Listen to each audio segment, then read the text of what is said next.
misy moa ny hoe mamono olona satria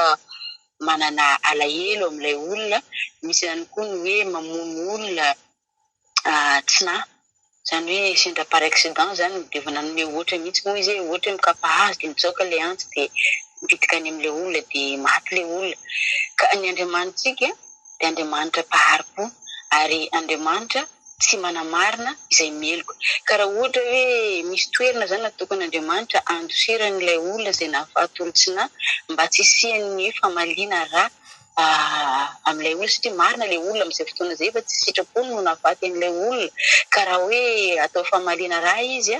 dia lasa mandajaja marina izay mamono anazy. Dia mba tsy hisian'izay hoe androso ny tanànan'ny zanak'Israely dia nanametraka toerana Andriamanitra hoe andosirany ilay olona mandra-pao hoe ahisy ny fitsarana marina zany tsy nanana alahelo tamin'ny olona io mihitsy izy na ny kely aza. Fa kosa nefa raha misy olona zany manao fanahiniana ka mamono ny hafa nefa mandositra amin'ny toerana io dia iny lombosorona amin'ny tanàna io no amerina anazy mba ho finoana izy satria dia fatatsika tany aloha tany izay mandatsaka raha dia tsy maintsy halatsaka ihany koa ny rany. Dia amin'izay fotoana izay zany tsisy ny valin-draha satria meloka ilay olona. Andriamanitra hoe ao izay zany ny madina kosa Andriamanitra dia Andriamanitra be famindrampo. Ka omeny sansa foana zany ny olona hoe anamarina ny tena raha ohatra olona marina ianao dia araka ny tena izy no anameloka ny olona fidin'Andriamanitra. Fa raha ohatra kosa hoe olona diso, olona meloka izy dia tsy maintsy mamaly ny valiny nataony izy. Fa Andriamanitra tsy anameloka tsy raitsy-kombakomba amin'ny ratsy mihitsy. Ka eto tsika dia miteny ny fomba hoe famonoana olona amin'ny ara-panahina mba no andraisako azy. Be dia be ny famonoana olona, mamono olona tsika ny olona mantsiny dia fanahy ary sarobidy amin'Andriamanitra ny fanahy tsirairay. Ny tsy fahamitana iraka izay ataon'Andriamanitra dia famonoana olona. Ataontsika ohatra zao hoe ohatra ny Jona rehefa nirahan'Andriamanitra izy akany Niniva mba hampibebaka ny vahoaka tany Niniva dia inona nataon'i Jona? Naka sambo hafa izy dia nakany Tarsisy. Ka inona ny zavatra niseho? Na handeha ny ondra-drano be izay ka handetika ilay sambo nisy anazy, olona firy nefa ny tao anatin'ilay sambo. Ka raha tsy niteny tena zany izy niteny noho ny avy amiko no nampitopitopy an'ity sambo ity dia faty daholo ny olona tao anatin'ny sambo tao. Inona moa ny zavatra tsoahana amin'izay? Ny olona anankiray izay hoe tsy manao ny sitrapon'Andriamanitra dia manome fanafotona manodidina azy. Ohatra hoe olona anankiray izay efa tena mandroso amin'ny tompo ka ohatra hoe miverin-dalana dia lasa tena hoe miteraka fanafotona ho an'ny hafa iny ka any ka na dia ny fanahy izay tokony hibebaka aza lasa tonga dia kivy mahita an'izay zavatra izay ary poizina ho an'ny manodidina mihitsy. Poizina ho an'ny manodidina satria lasa diso-panantenana daholo ny rehetra raha ihany aza mivavaka be nefa eny ihany ny hafarany dia tena hoe tsy ohatran'izay zany dia lasa mamono fanahy zany dia mamono olona ihany moa amin'izay fotoana izay. Ary ataontsika ohatra zao hoe irahan'Andriamanitra koa tsika hoe misy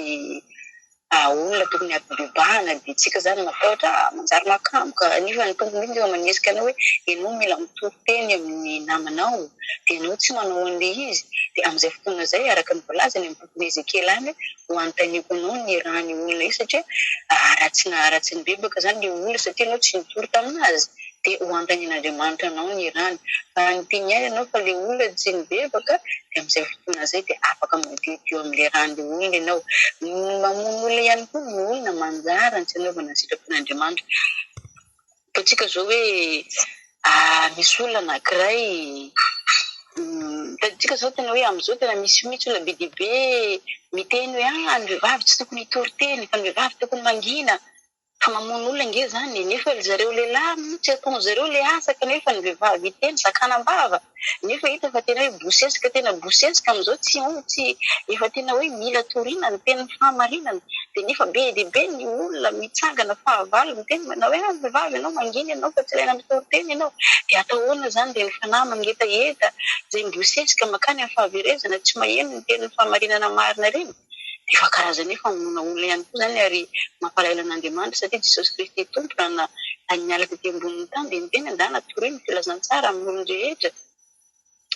Nisy mpanompon'Andriamanitra anankiray fa tena hoe fotoana maro zany izy niran'Andriamanitra nirahany fanahy masina hoe hitory teny ka izy nisy problème fahafaha bege ohatrany anao mifahafaha le mibakabaka be reny rehefa miteny dia tsy mba manana namana mihitsy izy ary zay tena na hoe nanana fifandraisana tamin'ny fanahy masina tsy haiko raha hainareo Benioen ny anarany izy nanoatra an'ilay boky hoe Besoin Saint-Esprit dia teo anatin'izay zany rehefa hoe zaho izy zany teny hoe misy fotoana tena hoe anatin'Andriamanitra manontolo izy miaraka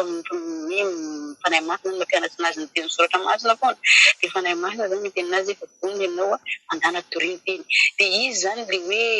tsy mahay miteny izy fa fahafaha izy dia izy zany nametraka condition hoe sitrahana raha aloha izy amin'ilay fahafahany zay vao hitory ny tenin'Andriamanitra. Le androny izy nahita fahitana zany dia nahita olona be dia be mifampisisika mifampipatotra senina daholo zany dia olona mitambozotro maro be mifatotra senina mifampitohitohy dia ny anankiray ao zany efa moritevina mihitsy dia ilatsaka anatin'ilay vida zany dia nefa ny ato aoriana mbola mifampisisika ihany dia miverina zany le anankiray fa mahita hoe misy vida be misy lavaka vida be io tsy afaka miverina satria mibosesika ihany avy ato aoriana dia niteny amin'izay hoe nitotro taminazy hoe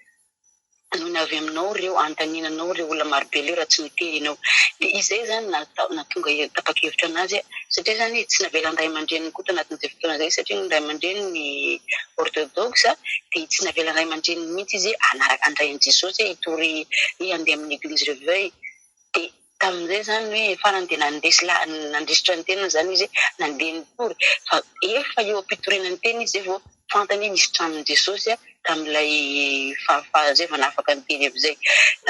tantara ihany moa zany naratana tena marina satria nanoratra boky izy ny tantaran'izay ka raha amin'izay fotoana zay zany raha ohatra ianao asaina mitory teny amin'olona anankiray mba hanala ny olona iny amin'ny fanagejana zay manjo anazy ka ianao miteny velao hoany sitrapony anazy samy motsaraina amin'izay ataony